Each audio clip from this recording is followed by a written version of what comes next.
What happened to everybody? There it goes. Sleeping in. Sleeping in. Oh, it's this. The rain scared everybody. The rain. Hang on. I was a little surprised that it wasn't more attended in church service. Yeah, right. Yeah. Oh yeah, it was fun to see him preach, wasn't it? It was.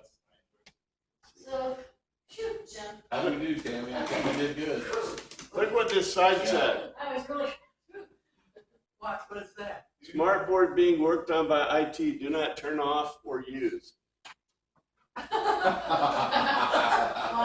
Alfred Jr., did you break it? I didn't break it, but I'm going to use it. Oh, no, Lionel, he said not to. Well, what else am I going to do? And plus, it's working. You better stop, you better, Maybe he already fixed it. better sign us all, better have to, You guys better do not disclosure. That's right. It's on video too. I made sure I put it on there. Well, you know, in my opinion, the church needs to supply the correct equipment to be able to teach class if they want it taught. So anyway, I've moved. I used to have a whiteboard. I guess if I started writing on the wall, Please it would be kind of permanent, wouldn't it? Well, I guess this is better. Can they paint that wall? Yeah. I don't think, it doesn't appear that they can. Ooh, it's a poster, dirty wall. Yeah. Okay, so we are finally at Jesus with Pilate, and so this is going right into the crucifixion. But what is really interesting about this, and you're going to see, is the words in Greek are not the words that we have translated. And the words, the way they're used and the phrasing is very different and very interesting. So if you remember the 31st verse, let's see. Accordingly, Pilate said to them, you take hold of him and take down your law. You separate, distinguish him. You distinguish him. You judge him. The Judeans said to him, it is not our right to kill outright no one. And that's a double negative in Greek, which we know is a double negative. It said, this took place to fulfill what Jesus had said about the kind of death he was going to die. And you go, that doesn't make any sense because it doesn't fit at all within the context, right?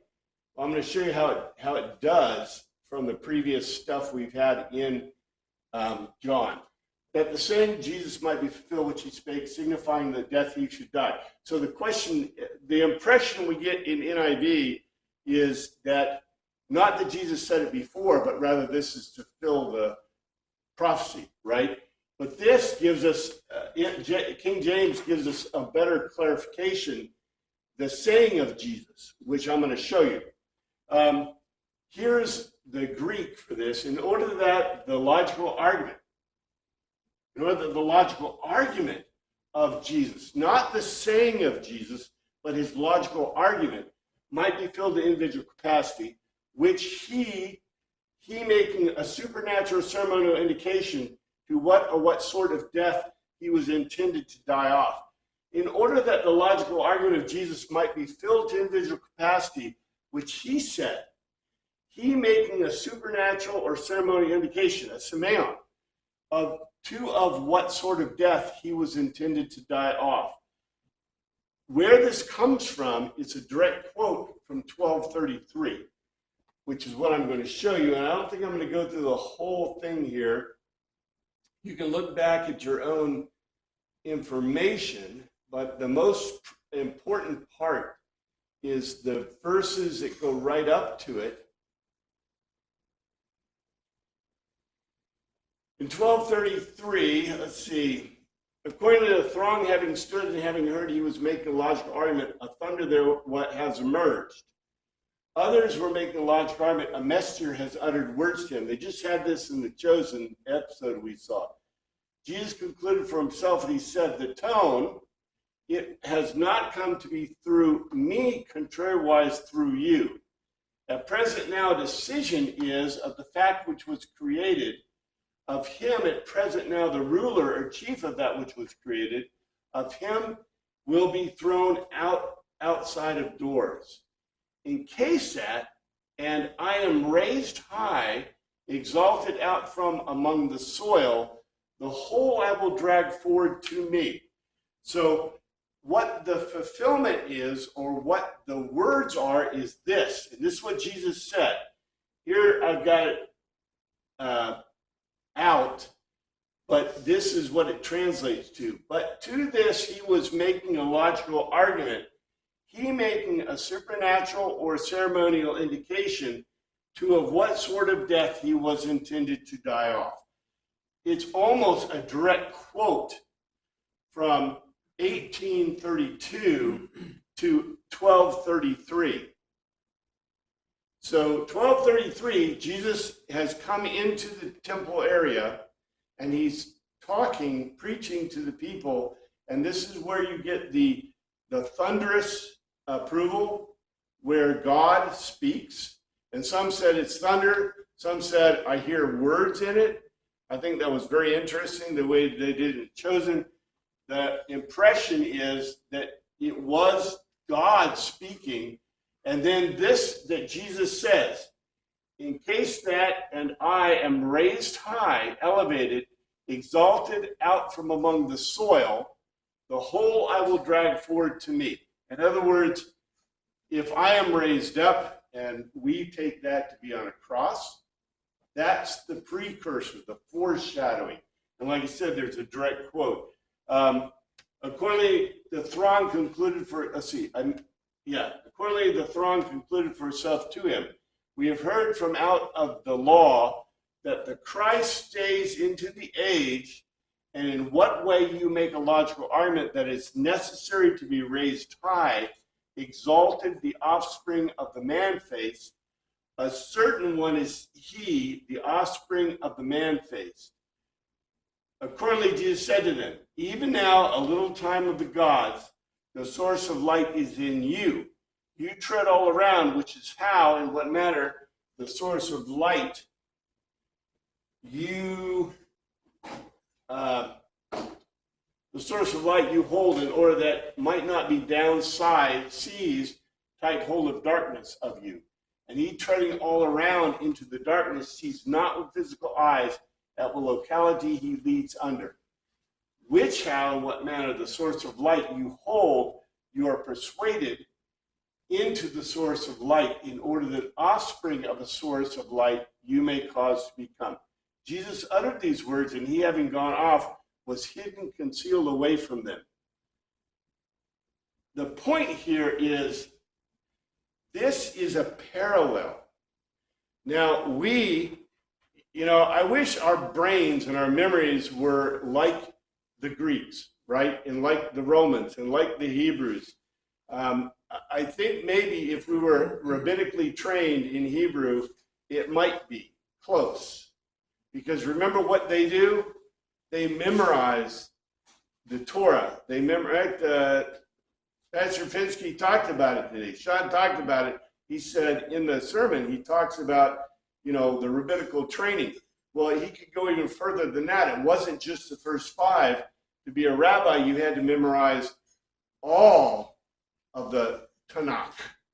And you had to memorize all the Mishnah, all the Mishnah, all the commentary around the Mishnah, all of it. So they memorized all of that. The Greeks did. The Romans did.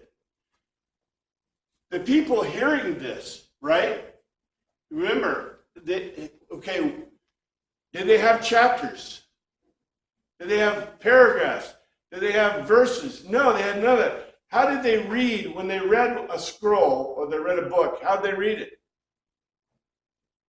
Straight through. Now, most of us would say, we're not going to stand here for 6 hours and listen to somebody read John, right? But they would. They would read whole books, whole scrolls. And by the way, our early church fathers and sisters and brothers and everybody did the same thing. One of the reasons that the pilgrims, they always make fun of the pilgrims because pilgrims had like 6-hour services, right? There are 2 reasons for that. It wasn't because their sermons lasted 6 hours. It's because they were reading the Bible. You know, we read 3 scriptures, and by the way, a lot of churches just read one. A lot of evangelical churches will read 1 scripture a Sunday because they want you to be clear, which is really interesting. The clarifying things, we always get 3. A lot of churches that are kind of in our class of liturgical churches, how many do they get? 4. Why? What do they get for the 4th? We do it sometime. A psalm, yeah. A psalm or Proverbs. You know, we get a psalm because we get to, you know, we'll do it aphonically, we'll sing it, right? Which is cool. But in a lot of churches, they always do.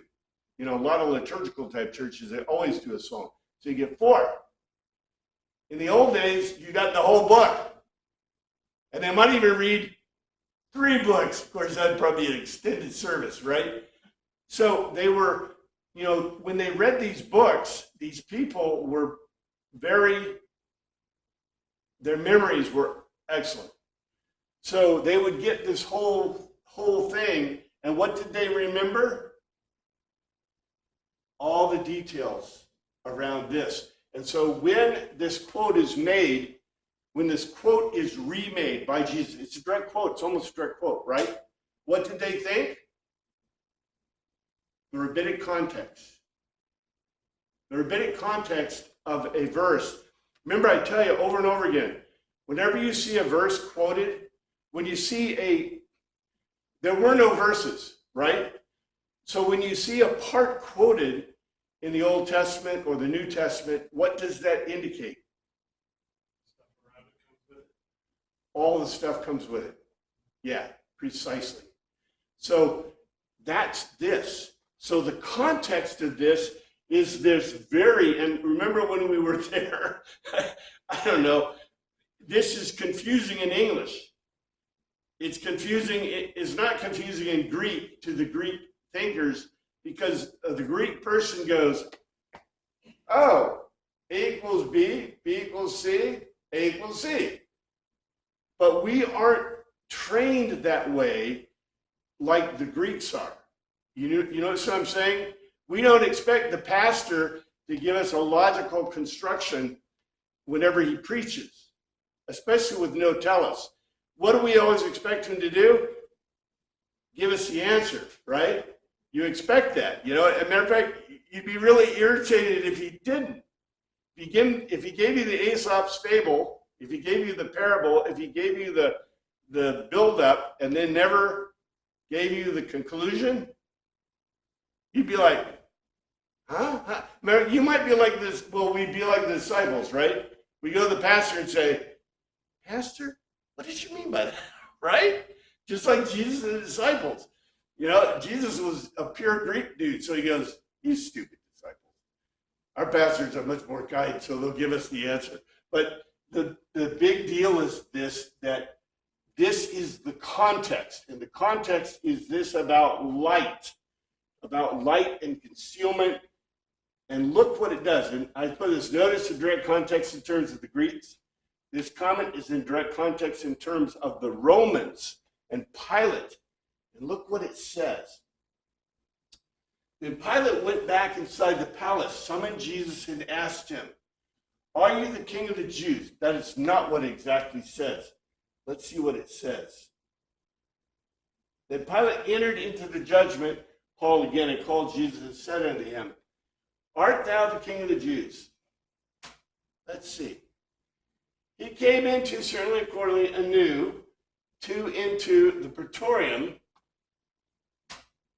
Pilate, and emitted a sound, the Jesus, and he said to him, you are a king or ruler of the Judeans. All right, we know in Greek, it's always going to have a question mark at the end, right? How do we know it's a question in Greek? They use the T form, T-I.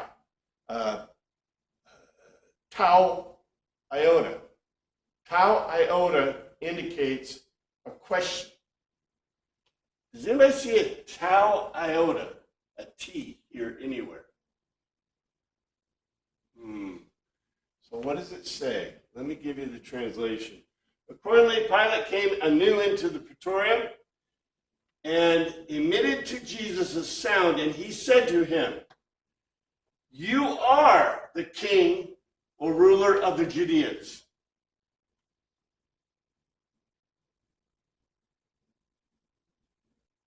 It's not a question. It's So not. did he just make a statement and, like, devil's advocate, just expected Jesus to correct him? Here's what I write. Declarative. It's declarative. Permanently declarative. It's a affirmative declaration. Pilate emitted a sound just like the cock had crowed for Peter. If you ask yourself, okay, look, words matter, right? And in English, we fix this. We say, Pilate said. No, it's not making fun of Pilate. This is beautiful literature, and the author is trying to tell you something. By the cock crowing, what did you know about Peter? It wasn't just that he was not being good. It wasn't that he was denying Christ. What was important about the cock crowing in Peter? Peter realized he was not being good. Not just Peter. What did Jesus make? He prophesied. He predicted it would happen. And, he could have said, a cock will crow and you will deny me, right? No, Jesus goes, you will deny me 3 times. Right? And guess what? Peter denied him 3 times. You get the cock crowing, and by that that's a supernatural indication. It's a semeion, right? Just like this is a semeion, because Jesus predicted his manner of death, that he would be raised up, lifted up from the soil, right? And even the crowd knew what they meant, because when you're stoned, what do they do? Well, they stone you, and if you don't die, they throw you over a cliff. So you get. Today, Islam will throw you over the cliff first, and then make sure you're dead. But in their Jewish days, go back to Jewish law, they stone you until they're not sure, and then they'll throw you over a cliff to make sure. They must have high cliffs. Anyway, where you're finsterized, right? Finsterization. Finsterization is German, meaning to throw you out of a window. And it's really interesting how a lot of people suddenly die of being finsterized, in the modern era. That's kind of an interesting European way of getting rid of the problem. But anyway, what's important about this is that this is a parallel, because Pilate emitted a sound. It's not making fun of Pilate. It's pointing you back to the semeion, because it just said, look what it says, okay? This is what's so cool about this, about 32. Come on. In 32, let's see, I got to go back up to 32. In 32, in order that the logical argument Jesus might be filled to individual capacity, which he said, he making a semeion, he making a supernatural ceremonial indication of what sort of death he was intended to have. We went back and looked at it, right? And the death is that he will be lifted up, not thrown down. He won't be stoned like the Jewish people do to their heretics. He will be crucified, lifted up, and that was the indication. To us, it's just like, it just is, right? Because we know it's going to happen. No, this was a big deal. It's such a big deal that they make this comment to make sure you understood the context.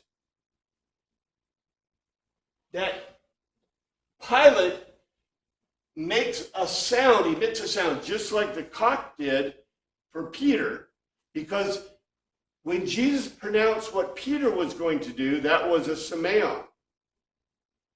this is also Semeon, and it points back to 1233, where we have an exact quote from Christ in Greek. Interesting.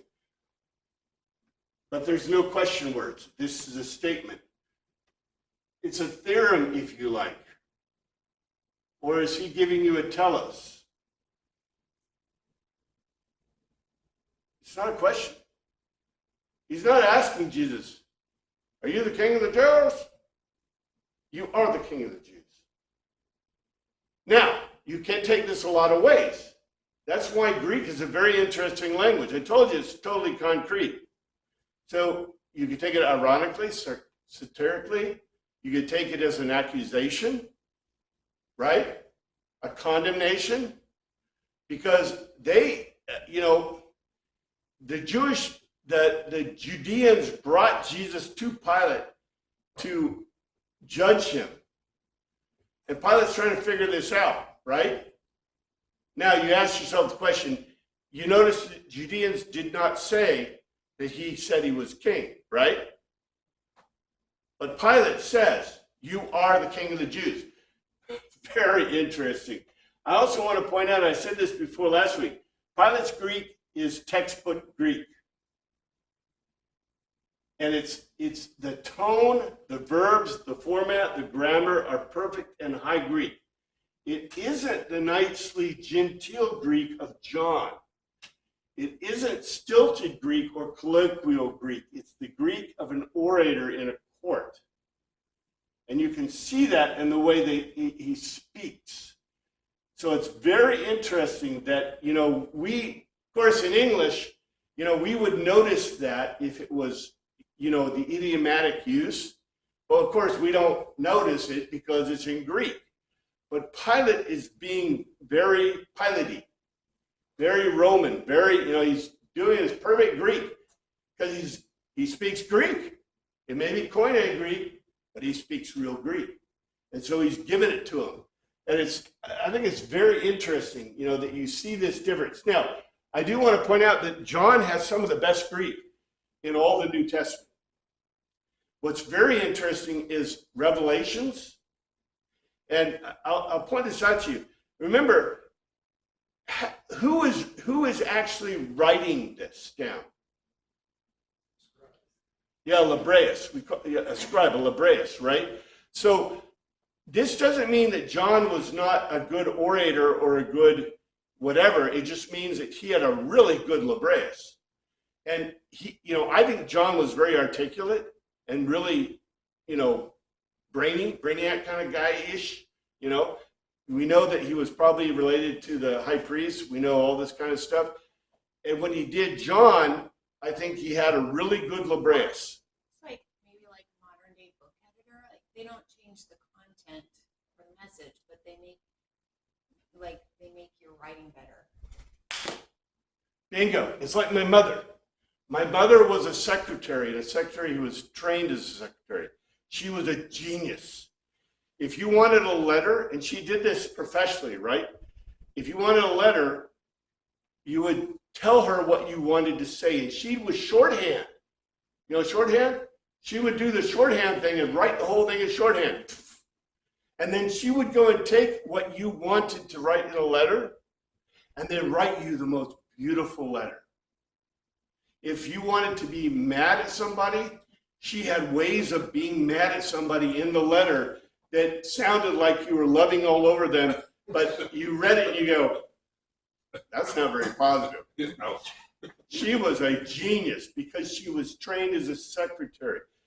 The Libreus is trained as a secretary. His purpose is to take your words and make them perfect Greek, and also to make sure there's a logos to telos form. Yes, sir. We also need to remember this is God breathed too. God inspired. Yes, as a Christian, we can say that. I do not want to be I want to be very careful about that because I agree with you 100%. However, we can't use that. The thing we can use is this historical document, it's proof text, we can prove it, because the minute you say it's God breathed, what happens? What do they say? That's what you think. Well, and I have a Bhagavad Gita. It's God breathed. It's equivalent with all the other, yeah. I have a Quran. I have the Book of Mormon. I have, they're all God breathed, right? See, that's a problem. The minute you move into that territory, you suddenly say it's magic. It's not magic, it's history. So this is why people say that John wasn't really the author, because the Greek is not the same in Revelation. Or they say one person couldn't have written both because the Greek is different and stuff like that. The thing about Revelation, this is why I wanted to mention this, because I think it's very important. In Revelation, we find simpler Greek, more colloquial Greek. I think what happened is, it's obvious. He was alone on Patmos, right? He was exiled. Well, he ended his life, Yeah. and I think he got a Libreus, because you can't write without a Libreus. Remember, the Libreus doesn't just bring his brain. What does the Libreus bring with him? Paper and ink, right? And your choice. Do you want papyrus today? Or do you want, do you want the sheepskin vellum? What quality of vellum do you want? This lasts for maybe a year. Oh, this papyrus is pretty cheap, but I can write on it. You know what I'm saying? So, but I'm sure he got a Libreus from Patmos. How many Librii were on Patmos? Probably not very He had it somebody's cousin. Yeah. Maybe he took the ferry over, right? I'm just saying, but I think John's brain, because we see in Revelation some amazing stuff. I haven't taught Revelation. It is very difficult, and you really got to get deep into the stuff. Remember, what did Martin Luther think about Revelation? He did not like Revelation, okay? But doesn't it say in Revelation the angel tells John to write this down? So, would it have been John himself maybe? It could be John himself. And, but you still got to have somebody. You see, I love The Chosen, but it cracks me up, okay? So you got a guy making notes. Nobody was making notes ever until maybe the 1800s, maybe. Notes just didn't. There's no such thing as a notebook. There's no such thing as notes. But in the series, he has a wax pad, and I looked that up, and they did use wax pads to take temporary notes for things back in the ancient world, didn't they? No, people memorized, and you would see people using like wax or slate, for exercises. But I think it's a really interesting.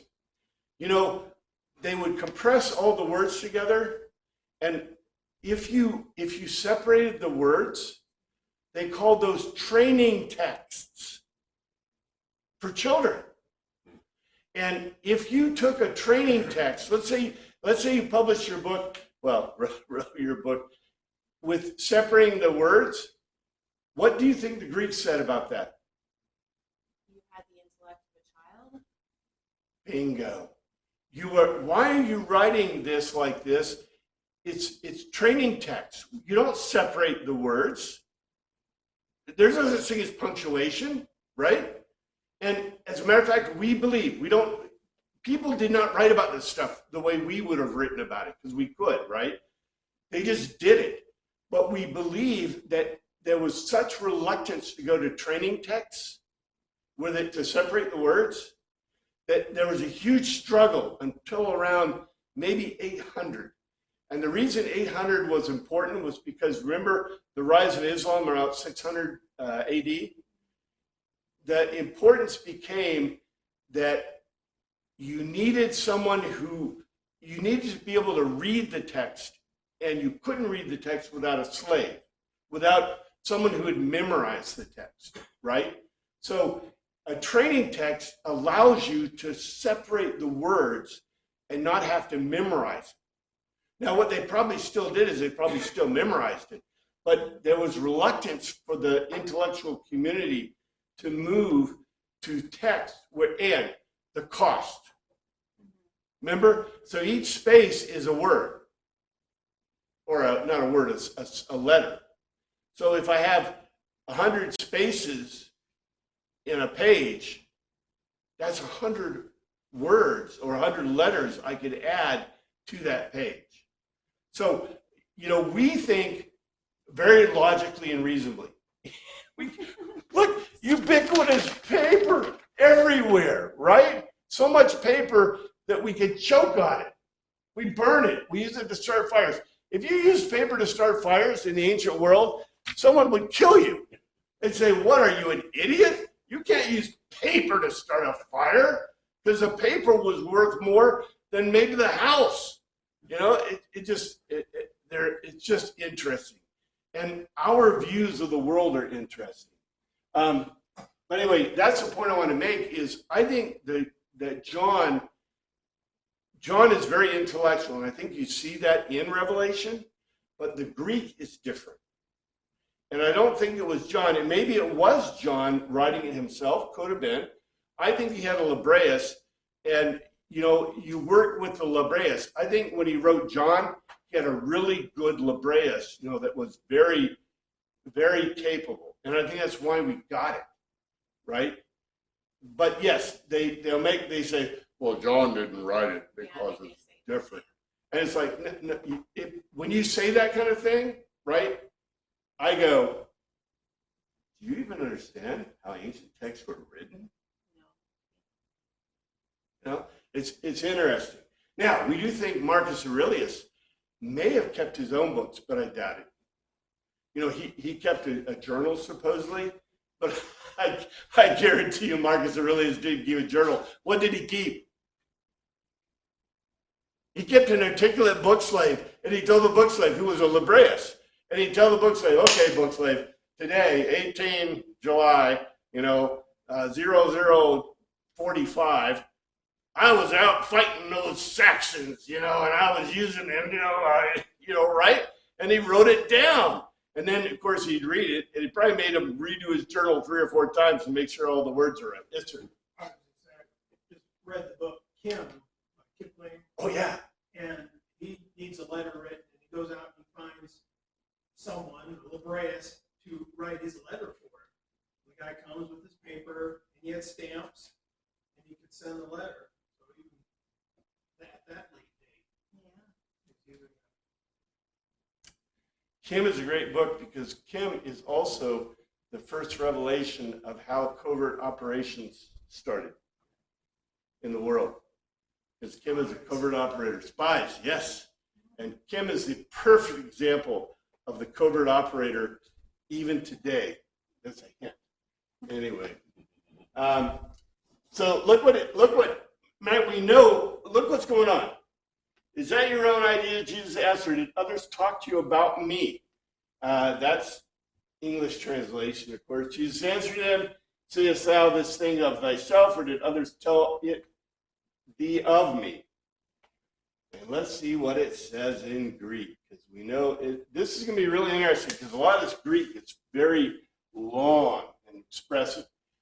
Epicorinthe, he concluded for himself, Jesus concluded for himself, away from of yourself, you, he, she, it, you make a logical argument, or then others, another of more than 2, they said to you through of me. Jesus concluded for himself, away from of yourself, you make this logical argument.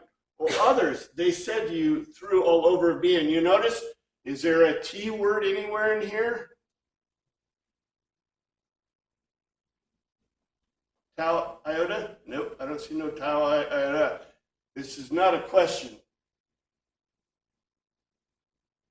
Yes, our translators fix it for us because they have the question mark that the Greeks couldn't. Oh, no! The Greeks would have a T word in there. This is not a question. Pilate says, you are the king of the Jews. And Jesus says, did someone tell you this? Did someone make this logical argument to you? Or others said it to you of me? This isn't a question. Yes, sir. Two options there, so it has to be a question. There's 2 options, but they're the same, kind of the same. In other words, did you logically conclude this to yourself? And there is a or did someone tell you this? Now you say, well, that's an applied question. In the Greek, it's not a question. You'd have a T word, like nicht wahr in Deutsch. You know, in German, there are a couple of ways of forming a question in German. One of them is use the term nicht wahr. Nicht wahr? Isn't that the truth, or isn't that true, or isn't that so? Isn't that so? It's probably the closest.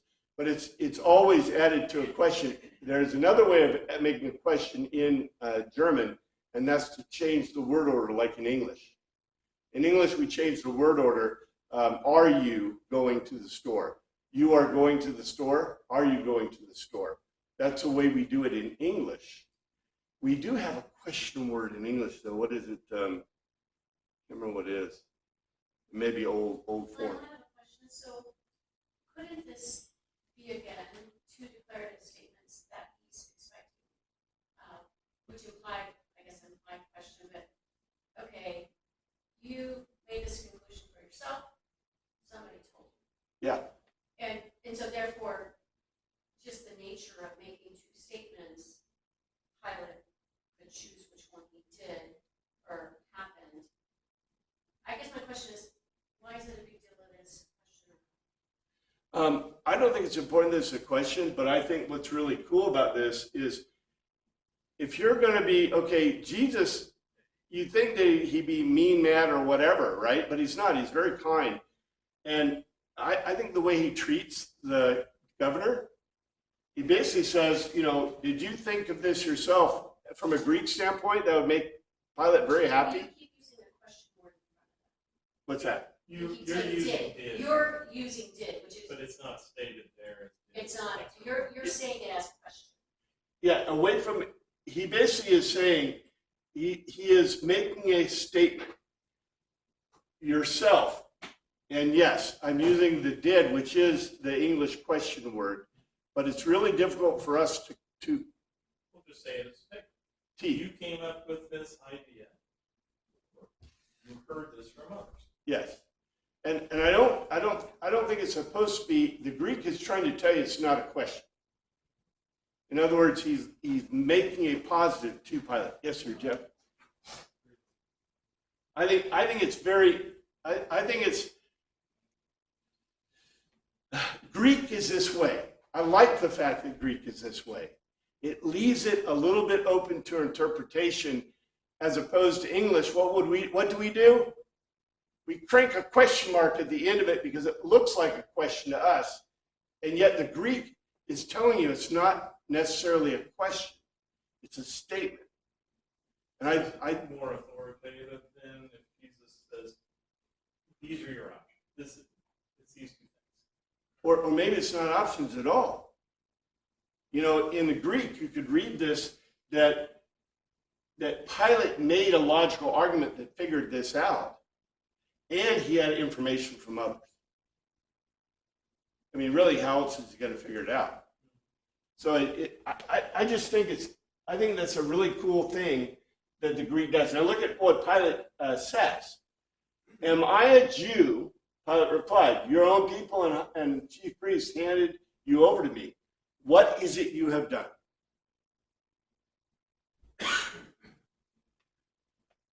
The Greek itself is very interesting. Pilate answered, am I a Jew? Thine own nation and the chief priests have delivered thee unto me. What hast thou done? He concluded to himself, Pilate, whether at all or not, I, a Judean, am the ethnos, the people joined by practicing similar customs, your and the chief priests, high priests, they handed you over from you to me. There's the T word. What have you made or done? Now let's see what it looks like in a translation. Jesus concluded for himself, whether at all not what I, a Judean, am. It's not a question. Pilate concluded for himself whether all not what I, a Judean, am. I'm not a Judean. Your people, joined by practicing similar customs, and the chief priests gave you over to me. What have you done? Here we get the first question. What have you done? And it's really interesting. And Jesus says, my kingdom is not of this world. If it were, my servants would fight to prevent my arrest by the Jewish leaders, but now my kingdom is from another place. And of course, we know this. This is really interesting itself. Look how long this is in Greek. You go, my goodness, what did they cut out? Right? Jesus answered, my kingdom is not of this world. If my kingdom were of this world, then would my servants fight that I should not be delivered to the Jews. But now is my kingdom not from hence. And you notice the NIV gives us the impression that Jesus is saying I should not be delivered to from the Jewish leaders. And yet the King James gives us the impression that it's the people. Let's see what it really says. Jesus concluded for himself, the kingdom, the realm of mine, no or not, is from out of among of the cosmos. Not the world, the cosmos. That's what was created, the whole creation. Of him, if from out or among the cosmos, that which was created of him, he, a kingdom, the realm of which king is sovereignty, my under-rowers, my subordinates, wish, supposition, they would struggle, like engaged in intense athletic contest or warfare. They would struggle, they would fight a war for me. That's not at all, they have fight here, which is good. They would go to war in order that, not at least, I might be handed over to the Judeans, but the kingdom, the realm of which my king sovereignty of me, it is from hence. It's not from hence. It's not the leaders, it's the people. So that's a very interesting clarifying thing. It's also a much longer statement in Greek than our translation. Jesus concluded for himself, my kingdom is not from out of that which was created of him. If from out of that which was created of him was my kingdom, my subordinates would struggle like those engaged in warfare in order that I might not be given over to the Judeans. But at present, my kingdom is not from hence on either side. But at present, my kingdom is not from hence on either side. Isn't that interesting? What's also interesting to me, and I think this is important for us to realize, the Greeks thought of athletic contests like warfare. Now, you know this because remember the Olympic Games? They did the Olympic Games, right? Every, 4 years or so, right, at Olympia.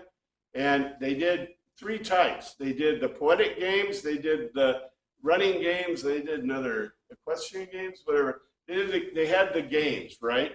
And the games were a stand-in for warfare because they would determine. Now, we don't think they determine like, territorial problems or other problems, but if you won the games, what did that give you? Bragging rights, you could have a statue made, your city-state would gain great, approval, political. They were highly competitive. They were very highly competitive people, and they equated the games, the athletic competitions, with warfare. And by the way, all the Olympic Games were based on Things that you would do in battle skills. battle skills. Yeah. Yes, sir. Except for poetry, maybe. Was it the same in the original Olympics, was it the same person doing each event? So when you got done, you had, this is the greatest warrior because he won all the events. Like a decathlon. More like that, yeah. Instead of having a group of people, this one specializes in throwing the javelin. This guy's high jumping. There were some Olympians there were some Olympic winners that did multiple categories. However, in general, they wanted the max participation as possible because it gave them the greatest chance of winning. And so usually, if you go back and look at the records, at least the ones I have, you don't see, they did not have like decathlons or mixed events like we consider modern events. And a lot of the events they had, and by the way, I remember it's poetry and plays. Poetry and plays.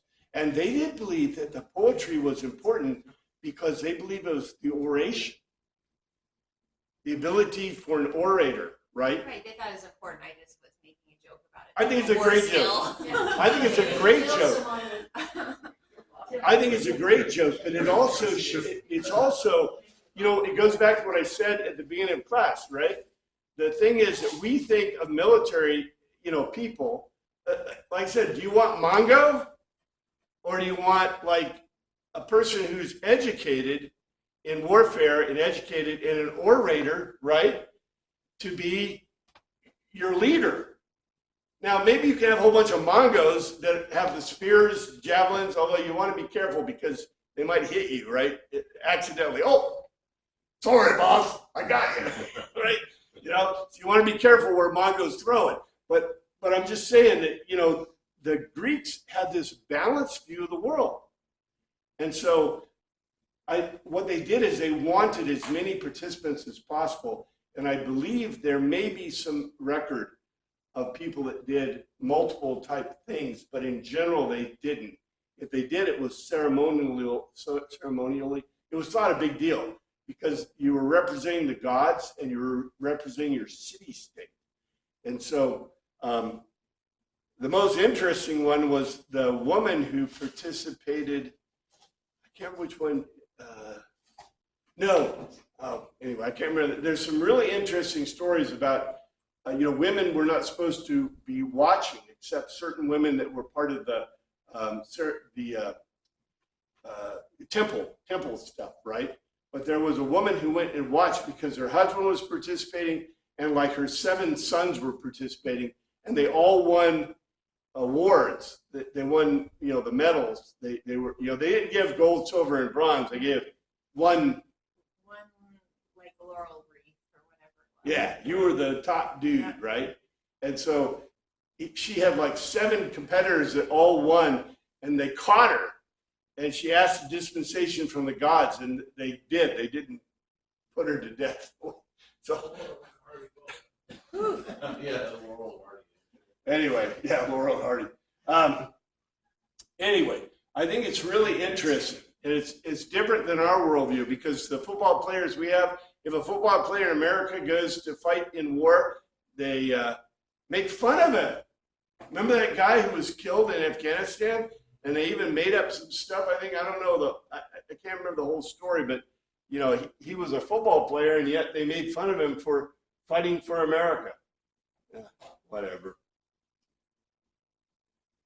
So here's what Pilate says. Here's the translation.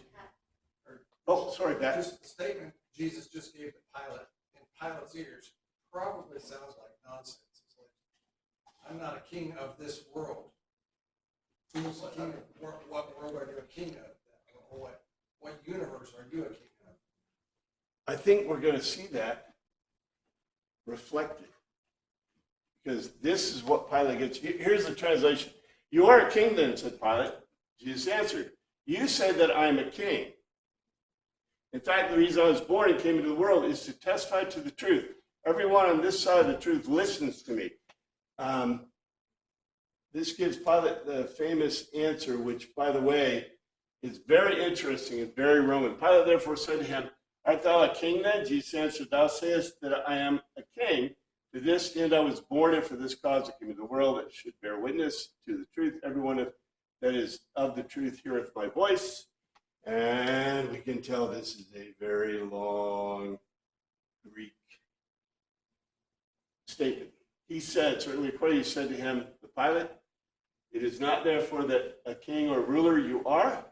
Is it not therefore that a king or ruler you are?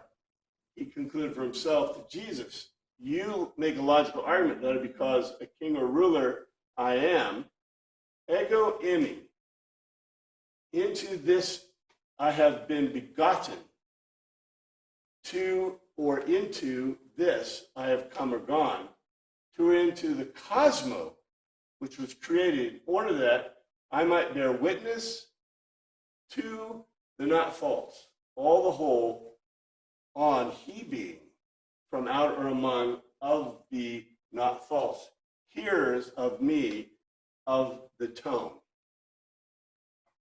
Think about all the stuff we've heard before, and here's what it translates to. Accordingly, Pilate said to him, is it not therefore that you are a king or ruler? Is it not therefore that you are a king or ruler? Now, this is not your question. This is not the normal question word, and this is not a question word. This is a negative, what do you call it? A not, no not construction. That is a, look at, therefore. This is like a logical construction. So he's not asking a question. Pilate said, is it not therefore that you are a king or ruler? So it's correct to have this as a direct statement. Jesus concluded himself, you make a logical argument that I am a king or ruler. Ego eimi. Ego eimi. To this I have been begotten. To this I have come into that which was created, in order that I may bear witness or testify to the not false. All who being out from among the not false, here's my tone. This is really an important point. It doesn't say, here's me. It says, here's my tone. This is a parallel. Remember, the cock made a tone. Pilate made a tone. Jesus' tone is the not false. Now, this should really appeal to a Greek, because the Greeks would say truth, right? That's the whole point in the Greek argument. The Greek argument is a logos to telos. This is a direct reference also. Remember the sheep who hear his tone, even if they can't physically see him? I love that part of the translation. We see this word tone, right? And we just kind of, the thunderstorm that spoke made a tone. The cock made a tone. Pilate made a tone. Jesus made a tone. The voice of the shepherd is a tone. We don't see that used in a similar fashion in the other gospels.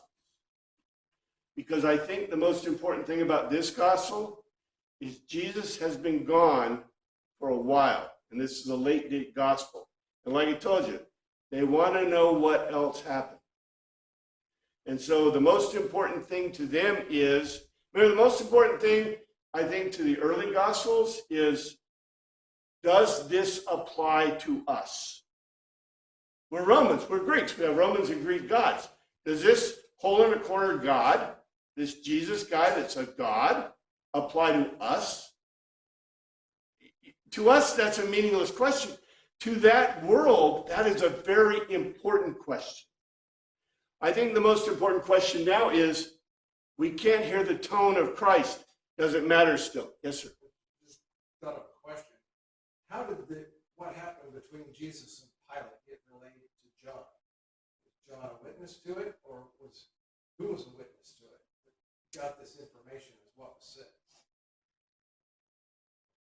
I'm telling you what I think, and this is my opinion. Remember, John went with Peter to Ananias and apparently to Caiaphas' house. Peter disappeared on the way to Caiaphas, right? Because he's got his issue. He should have been hanging, but he didn't. He disappeared. I think John continued on. And remember, it's not that Pilate prevented the Jews from coming into the praetorium, right? Chose not to. They chose not to. And Pilate actually went out to them. So the way, I think the Pilate here is really similar to the Pilate that I tried to picture in Centurion, a very honest, maybe not the wisest guy, but he had some pretty good advisors by this time because he went from slaughtering them, right, to trying to get more tribute from them by being kind of good, right? I think he was trying to work with them to a degree. So, you know, if you had a Jewish guy that's obviously unarmed, right, come into the praetorium, I don't think they would have prevented it, right? So I think, and by the way, the Romans, hey, we don't like to think about this, but the Romans were a pretty open society. They really were. You know, they didn't have places where people were generally excluded, right? We know this. They had the baths. Did they exclude people? Well, actually, Jews were kind of semi-secluded because they were circumcised. And, you know, they didn't want to be seen as non-Hellenistic. And many times they self-excluded. We know that from Josephus and also from the Maccabees. So I think it's interesting. And I think your comment is good, you know, very good. Like I said, Pilate doesn't ask him if he's a king. Pilate asserts that Jesus is a king. And Jesus gives a typical and perfectly appropriate Greek response.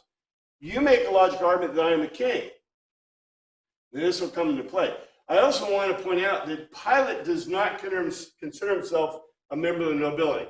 We've got it, you know, I guess I've got a couple of minutes to talk about this, but it's in feudal Western cultures, right? We got knights to kings. You got knights and barons and marquises and, you know, dukes and, right, we got all these guys. That's because it comes out of a feudal society where the fighters are the knights. What do they have? They have the legion, right? The legion are not nobility. The legion are citizens, which in itself is kind of a noble kind of thing. But Pilate does not consider himself to be a nobility. In the Romans, you have emperors and their children. There are no lower classes really of people. The classes are by wealth, pretty much meritocracy in lots of ways. Pilate was likely from the equestrian class. What's the equestrian class? The equestrian class are people that could own horses and bred horses for warfare, as opposed to, okay, you had the running class, you know, they all went to the gymnasium. But you had the class that basically, you know, javelin throwers, you know, spear chuckers, you know, all the guys who ran, they're still going to the gymnasium, and then you have the equestrian class. What did the equestrian class do? They brought the horses. Now, the horses could barely hold like a human. You couldn't ride the horses. Now, the Romans had like their cavalry, but they were lightly armed and armored. What they had is they had, what do you call those things? The chariots. Remember the chariots? They had chariots. Now, they rode horses, but they mostly did chariots in like the battle. So the equestrian class guys are the guys that came to the gymnasium on their chariots, because they weren't using them for warfare. They were using them for the games at that time. So the reason he's equestrian class is probably that. And he likely started, he was a freeborn Roman citizen who had some political standing. He likely started as a centurion or a lower officer and moved up to the head centurion and then as a legatus of a legion, and then a governor. His next step would be a senator. So the people of the noble class are also considered deities. So do you see this is very important?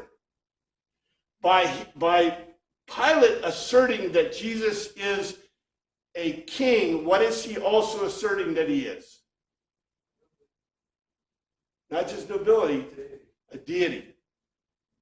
Pilate is asserting he's a deity. And the fact that Pilate is now Pilate may or may not have executed a lot of kings and deities. We'll see what's going to happen. In Centurion, I give the impression that he did, because they had a specific way of crucifying kings. And we'll talk about it when we get to that point. Thank you, Father, for your word. Pray you look after us this week. In your name we pray.